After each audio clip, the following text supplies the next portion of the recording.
Hello everyone, আগের টিউটোরিয়ালটার sequential টিউটোরিয়ালে আপনাদেরকে আবার ওয়েলকাম জানাতেছি। সো যারা আগের টিউটোরিয়ালটা দেখেননি তারা এই টিউটোরিয়ালটা সম্ভবত কিছু বুঝতে পারবে না কোথায় আছে অথবা কোথা থেকে কাজ শুরু করেছে। সো একটু কষ্ট করে আগের টিউটোরিয়ালটা দেখে নেবেন এবং আজকে টিউটোরিয়াল শুরু করা যাক। অ্যান্ড আমরা লাস্ট টিউটোরিয়াল যেখানে ছিলাম সেখানে হচ্ছে আমরা আমাদের পেজ ক্রিয়েট করেছি অ্যান্ড আমরা আমাদের স্ক্রিপ্টটা তৈরি করেছি এবং এখন আমাদেরকে যেটা করতে হবে সেটা হচ্ছে জাস্ট সিম্পলি আমাদের পেজের ইনপুটগুলো আমরা দিব এবং এখানে আমরা জাস্ট সিম্পলি আমাদের ইউজারের জন্য সেটিংসের অপশন করে দিতে পারি যে কোনো ধরনের। সো সেটিংসের অপশনগুলোর ক্ষেত্রে আমরা জাস্ট সিম্পলি পি ভ্যারিয়েবল আমরা একটা H1 জাস্ট সিম্পলি একটা হেডিং তৈরি করে নিই। সো জাস্ট আপনাদের কাছে ভিজুয়ালি বেশি দেখতে সহজ সহজ করে দেওয়ার জন্য আপনাদের যারা আপনাদের চোখে পড়ে ব্যাপারটা আসলে কী হচ্ছে। সো এখানে আমরা just user sorry privacy settings এটা। সো আমি জাস্ট সিম্পলি একটা পেজ ক্রিয়েট করতেছি আপনাদের জন্য চোখে পড়ে এই ধরনের একটা হেডিং দেওয়ার মাধ্যমে। সো আপনারা যে কোনো কিছু আপনারা এর মাধ্যমে ইনক্লুড করে নিতে পারেন। আপনাদেরকে যে শুধুমাত্র এই হেডিং ইউজ করতে হবে অথবা HTML কোড ইউজ করতে হবে এমন কোনো কথা নেই, আপনারা যে কোনো PHP কোডের ইনক্লুডের মাধ্যমে ইনক্লুড করে নিতে পারেন। সো প্রাইভেসি সেটিংস অ্যান্ড এখানে আমি আরেকটা হেডিং তৈরি করি, সরি H1 অ্যান্ড এখানে আমি এটাকে দেবো ইউজার সেটিংস। সো এটা হচ্ছে আমাদের পেজ অ্যান্ড আপনারা এটাকে একটু স্টাইলিংয়ের প্রয়োজন আছে, কেন আপনারা এখন দেখতে পাবেন যে জিনিসটা একটু হজবরল টাইপের হয়ে যাবে। আমি যদি অ্যাকচুয়ালি আমি যদি পেজটাকে দেখানোর আগে আপনাদেরকে একটা জিনিস দেখানো দরকার, সেটা হচ্ছে আমি কোডিং একটু ভুল করে এসেছি, যেটা আপনাদেরকে প্রথম টিউটোরিয়াল এই টিউটোরিয়ালগুলোর প্রথমে বলা হয়েছে অলরেডি, যে এই জিনিসটা খুবই ইম্পর্টেন্ট। সেটা হচ্ছে আমাদের পেজের নামগুলো এবং আমাদের পেজের সেটিংসগুলো, আমাদের পেজের নামগুলো এবং আমাদের এই ভ্যালিউগুলো সেম হতে হবে। আপনারা দেখতে পাচ্ছেন এখানে যে প্রাইভেসি লেখা আছে এবং এখানে যে ইউজার লেখা আছে, এই জিনিসগুলো সেম হতে হবে। এগুলো খুবই ইম্পর্টেন্ট, কেননা এই জিনিসটাকে ইউজ করেই আমি ইউজারের এই জিনিসটাকে ইউজ করেই, অর্থাৎ যে সেট আইডি আমি এই ভ্যারিয়েবলের মধ্যে স্টোর করে রেখেছি, এই জিনিসটাকে ইউজ করে আমি পেজগুলোকে লোড করবো। সো আমাদের এই পেজের নেমগুলো এই ভ্যালিউগুলো সমান হতে হবে। এখানে প্রাইভেসি আমি বাট এখানে আমি পেজটা তৈরি করছি প্রাইভেসি সেটিংস নামে। তো আমি এই জিনিসটাকে আমার কাজে লাগবে না, অর্থাৎ কাজ করবে না, আমি যেটা করতে চাবো সেটা হবে না। তো দুটোর একটা করতে পারি, আমরা হয়তো ফাইলগুলোকে চেঞ্জ করতে পারি অথবা আমরা জাস্ট সিম্পলি ফাইল নেমগুলোকে চেঞ্জ করতে পারি, অথবা আমাদের কোডিংয়ের মধ্যে আমরা এই ভ্যালিউগুলোকে চেঞ্জ করতে পারি, অর্থাৎ আমাদের এই লিঙ্কের ভ্যালিউগুলোকে আমরা চেঞ্জ করে দিতে পারি, প্রাইভেসি সেটিংস লিখতে পারি। বাট আমি যেটা করবো সেটা হচ্ছে আমি জাস্ট ফাইলগুলোকে রিনেম করবো এবং আমাদের ইঙ্ক ফোল্ডারের মধ্যে রয়েছে এটা। সো আমি জাস্ট সিম্পলি রিনেম অ্যান্ড এটার নাম হবে privacy.inch.php and done. And user সেটিংসের ক্ষেত্রেও সেম কাজটা আমাকে করতে হবে। রিনেমের মাধ্যমে আমি জাস্ট সিম্পলি সেটিংস অপশনটা মুছে দেবো, সেটিংস অফ পোর্শনটা, দেন user.in.php।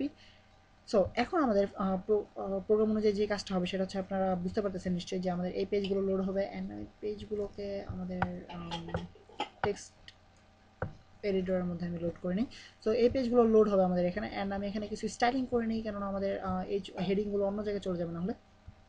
সো জাস্ট একটু স্টাইলিংয়ের প্রয়োজন, one and just simply and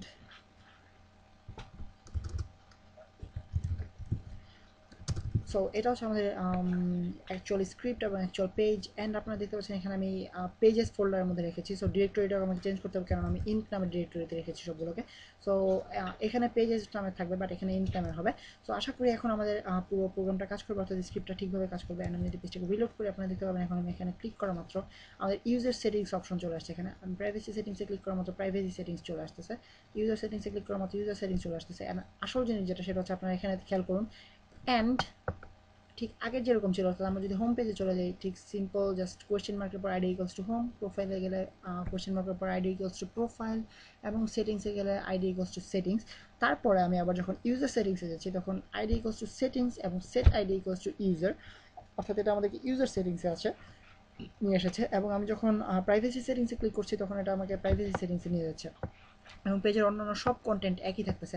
এবং এটার একটা বেসিক সুবিধা বলা যেতে পারে, অথবা আপনাদেরকে একটা টিপস বলা যেতে পারে আপনাদের জন্য, সেটা হচ্ছে আপনার ইচ্ছে করলে এটার মাধ্যমে আমরা কোনো একটা পেজের কন্টেন্টকে আপনারা রিমুভও করে দিতে পারেন। যেমন ধরা যাক এই জিনিসটাকে, এই আইডি এই লিস্টটাকে আপনার ইচ্ছে করলে হাইড করে দিতে পারেন। যেমন ধরা যাক একটু একটু ট্রিক্স খাটাতে হবে, সেটা হচ্ছে আপনারা যদি এখানে আপনাদের প্রাইভেসি পেজের মধ্যে, যেমন ধরো এখানে প্রাইভেসি পেজের মধ্যে কাজটা করি, অর্থাৎ আমাদের লিস্ট রয়েছে একটা ইউএল। সো ইউএল এর আমাদের আইডি হচ্ছে setting menu. So setting menu এটা হচ্ছে আমাদের আইডি অ্যান্ড আমরা আমি জাস্ট সিম্পলি লোড তৈরি করলাম আমাদের লিস্টটা। অ্যান্ড আমি যেই ট্রিক্সটা আপনাদেরকে দেখাতে যাচ্ছি সেটা হচ্ছে আমি জাস্ট এখানে একটা আপনাদেরকে স্টাইলিং অপশন দেখাই। Style equals to visibility hidden, অর্থাৎ আমি আমাদের এই জিনিসটাকে এই আইডি সেটিং মেনু আইডি এর লিস্টটাকে আমি হিডেন করে দিলাম এই পেজে। তো আমি যদি এখন প্রাইভেসি সেটিংসের পেজটাকে রিলোড করি, অ্যাকচুয়ালি কাজ হচ্ছে না। Visibility hidden.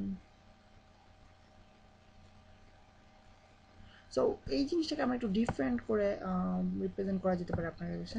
সো আপনাদেরকে যেটা আমি বলতে চাইতেছিলাম সেটা হচ্ছে এখানে কোনো একটা কারণে কাজ করতেছে না, সম্ভবত আমি পেজের কন্টেন্টটাকে ইউজ করতে পারিনি ঠিকভাবে। সো আপনাদের কাছে যেটা আমি দেখাতে যাচ্ছি সেটা হচ্ছে আপনারা ইচ্ছে করলে এখান থেকে এই পেজের মাধ্যমে আপনারা অন্য কোনো একটা একই জিনিসের পজিশনিং আপনারা চেঞ্জ করতে পারেন। যেমন ধরা যাক যে কোনো স্টাইলিং সেন্স আপনার অথবা যে কোনো স্টাইলিং অপশনকে আপনার রিকনফিগার করতে পারেন। কেননা আপনাদেরকে আমি এইচটিএমএল ভিডিও টিউটোরিয়ালগুলোতে বলেছি যে আমাদের এইচটিএমএল কোডগুলো অথবা এইচটিএমএল প্রোগ্রামগুলো এমনভাবে কাজ করে যে সর্বশেষ যেই ডিক্লারেশনটা করা হয় সেটা হিসেবে কাজ করে। অর্থাৎ আমি এখানে প্রাইভেসি সেটিংসের ক্ষেত্রে H1 এর পজিশনিংটা এরকম আপনাদেরকে উদাহরণটা আমি এখন বুঝাতে পারবো।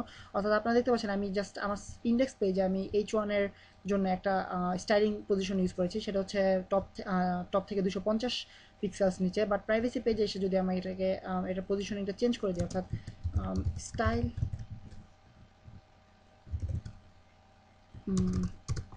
টপ 300 পিক্সেলস, আশা করি এবার কাজ করার কথা। আমি যদি পেজটাকে রিলোড করি আপনারা দেখতে পাচ্ছেন জিনিসটা নিচে চলে আসছে। যদিও আমি এখানে আপনারা দেখতে পাচ্ছেন ইউজার সেটিংসের ক্ষেত্রে আমাদের হেডিংটা একটু উপরে, বাট প্রাইভেসি সেটিংসের ক্ষেত্রে হেডিংটা একটু নিচে। বাট আপনারা দেখতে পাচ্ছেন যে আমি জাস্ট সেটিংস ইন্ডেক্স পেজে আমাদের মেইন পেজে কিন্তু আমাদের স্টাইলিংটা অ্যাকচুয়ালি এরকম দেওয়া আছে, যেটা হচ্ছে টপ থেকে 250 পিক্সেলস।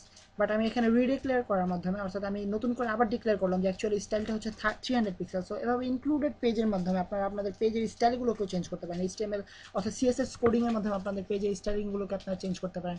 সো বেসিক্যালি আমি যেটা বলতে চাচ্ছি সেটা হচ্ছে আপনাদের ইনক্লুড পেজের উপরে ডিপেন্ড করবে, সবার শেষে আপনারা যেই পেজটাকে ইনক্লুড করতেছেন সেটার উপরে ডিপেন্ড করবে আপনাদের পেজের বেসিক সব ধরনের স্ট্রাকচার। অ্যান্ড এটা এবং আরেকটা ব্যাপার আপনাকে বলতে চাই সেটা হচ্ছে আপনারা এর মাধ্যমে PHP, HTML, জাভাস্ক্রিপ্ট যে কোনো ধরনের স্ক্রিপ্টিং ফাইল অথবা যে কোনো ধরনের স্টাইলিং ফাইলকে আপনারা ইনক্লুড করতে পারেন ইনক্লুড ফাংশনের মাধ্যমে। সো এই কয়েকটা বিষয় আপনাদেরকে মাথায় রাখতে হবে ডাইনামিক পেজ তৈরি করার সময় PHP এর মাধ্যমে, এবং PHP স্ক্রিপ্টের ক্ষেত্রে আপনাদের গেট ভ্যারিয়েবলটা কীভাবে ইউজ করা হয় সেটা আপনাদেরকে খেয়াল করতে হবে। অর্থাৎ শুধুমাত্র আমরা আমাদের অ্যাড্রেস বারের এই লিঙ্কগুলো চেঞ্জ করার মাধ্যমে আমরা কীভাবে দেখার মাধ্যমে আমরা কীভাবে বুঝতে পারি যে জিনিসটা আসলে কীভাবে কাজ করতেছে। এবং আরেকটা জিনিস আপনাদেরকে দেখালাম সেটা হচ্ছে ইঙ্ক নামের ফোল্ডার তৈরি করা। অর্থাৎ এই জিনিসটা প্রোগ্রামারদের মাধ্যমে আমি যতদূর দেখে এসেছি 90% প্রোগ্রামার এই জিনিসটা ইউজ করে, অর্থাৎ ইঙ্ক নামের একটা ফাইল ইউজ করে, যেটার মধ্যে ফোল্ডার ইউজ করে, যেটাতে সব .inc .php এই এক্সটেনশনের সব ফাইলগুলো থাকে। আপনারা যারা ওয়ার্ডপ্রেস ইউজ করেছেন তারা দেখে থাকবেন যে ইঙ্ক নামের একটা ফোল্ডার থাকে যেখানে .inc.php নামের অনেক কিছু ফাইল থাকে। সো ওই ফাইলগুলোতে অ্যাকচুয়ালি বিভিন্ন কোডিং থাকে এবং ওই কোডিংগুলোকে ইনক্লুডেড করার মাধ্যমে পুরো সিস্টেমটা কাজ করে থাকে। সো অ্যাকচুয়ালি ডাইনামিক পেজের উপরে টিউটোরিয়ালগুলো এই পর্যন্তই। আশা করি আর কোনো টিউটোরিয়াল তৈরি করতে হবে না, অনেকগুলো টিউটোরিয়াল তৈরি করতে হয়েছে আপনাদের জন্য, এবং আশা করি আপনাদের কিছু হলেও কাজে লেগেছে এবং আপনারা কিছুটা হলেও বুঝতে পারবেন, অর্থাৎ অন্যান্য প্রোগ্রামাররা কীভাবে কাজ করে সেগুলোর সাথে পরিচিত হতে পারবেন এবং সেই সিস্টেমগুলো আপনারা দেখার মাত্র চিনতে পারবেন যে অ্যাকচুয়ালি এখানে কী হচ্ছে। আপনার অ্যাড্রেস বারটা দেখতে আজীব লাগে, বাট এখানে কী হচ্ছে আপনারা এখন বুঝতে পারবেন। সো নেক্সট টিউটোরিয়াল আপনাদের সাথে অন্য কোনো টপিক নিয়ে আবারও কথা হবে, এবং BDXের পক্ষ থেকে আরও অনেক টিউটোরিয়াল পাবেন আপনারা আশা করি। এবং সে পর্যন্ত সাইন আপ করতেছি আমি ফয়সাল আহমেদ from BD